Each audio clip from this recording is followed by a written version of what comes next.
Two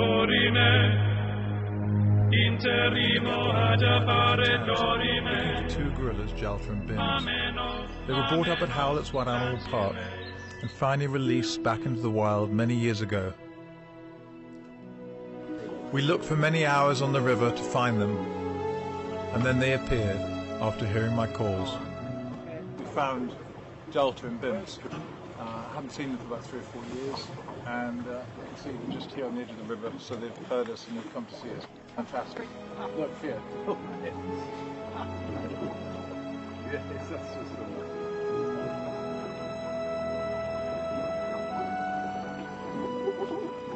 I was a little nervous to meet them.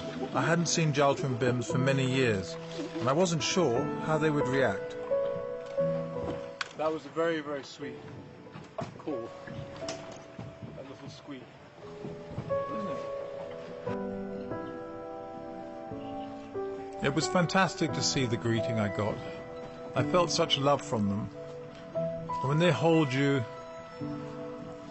and ask you to hold them like gorillas do, there's no greater privilege. Bonding with a gorilla is one of life's great experiences.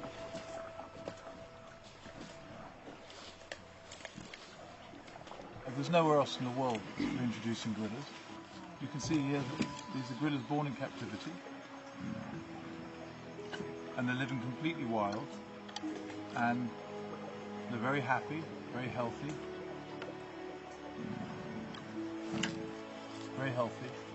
and calm, in wonderful condition. Nobody can convince me. It's all right, nobody can convince me they don't belong here.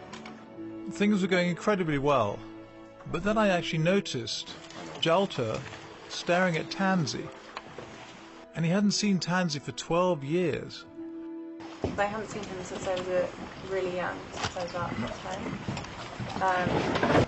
So I wasn't sure if he'd remember me, but I think him and Bims definitely remembered me, and they were so sweet and so gentle, and really different to how they were with Dad, who they were really playful with. After all, Tansy grew up at Howlett's. She was there when Jalter and Bims actually were sent back to the Gabon. I was considering whether it was safe for Tansy to come on land and see Jalter and Bims. He seemed so interested in her, clearly recognized her. Just getting the best selfie ever. No big deal. I decided it was okay and summoned Tansy. As Tansy approached, I could hear the gorilla gurgles, and I felt more and more confident that she would be accepted by them. It's so exciting. I've never been anywhere like it, and it's amazing to see the animals which I've only really seen in the parks in their natural habitat.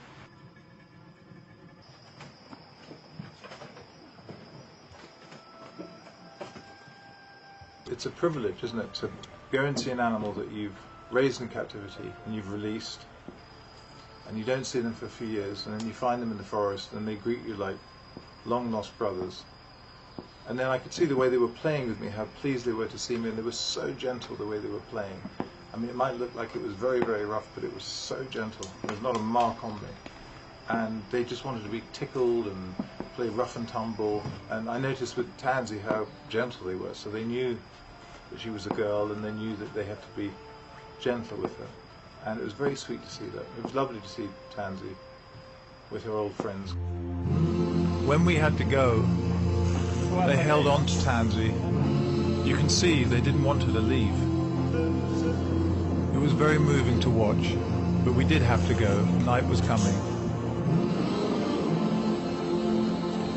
The next morning, we woke up and there they were, on the edge of the river, ready to see their friends again.